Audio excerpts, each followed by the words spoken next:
एक प्रेरणादायक कहानी। एक अमीर आदमी था। उसने समुद्र में अकेले घूमने के लिए एक नाव बनवाई। छुट्टी के दिन वह नाव लेकर समुद्र की यात्रा करने निकला।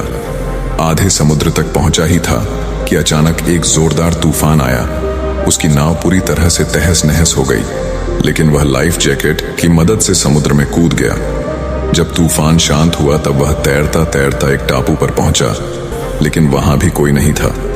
टापू के चारों ओर समुद्र के अलावा कुछ भी नजर नहीं आ रहा था। उस आदमी ने सोचा कि जब मैंने पूरी जिंदगी में किसी का कभी भी बुरा नहीं किया, तो मेरे साथ ऐसा क्यों हुआ।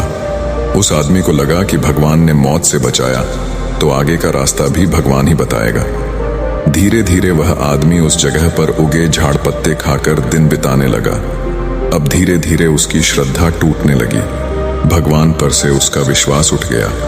उसको लगा कि इस दुनिया में भगवान है ही नहीं। फिर उसने सोचा कि अब पूरी जिंदगी यही इस टापू पर ही बितानी है, तो क्यों ना एक झोपड़ी बना लूं। फिर उसने पेड़ की डालियों और पत्तों से एक छोटी सी झोपड़ी बनाई। उसने मन ही मन कहा कि आज से झोपड़ी में सोने को मिलेगा, आज से बाहर नहीं सोना पड़ेगा। रात हुई ही थी कि अचानक मौसम बदला। बिजलियां जोर जोर से कड़कने लगी। तभी अचानक एक बिजली उस झोपड़ी पर आ गिरी और झोपड़ी धधकते हुए जलने लगी। यह देखकर वह आदमी टूट गया। आसमान की तरफ देखकर बोला, तू भगवान नहीं, राक्षस है। तुझ में दया जैसा कुछ है ही नहीं, तू बहुत क्रूर है।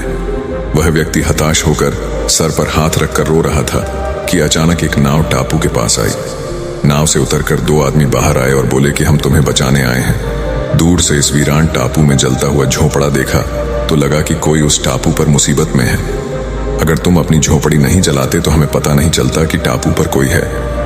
उस आदमी की आंखों से आंसू गिरने लगे।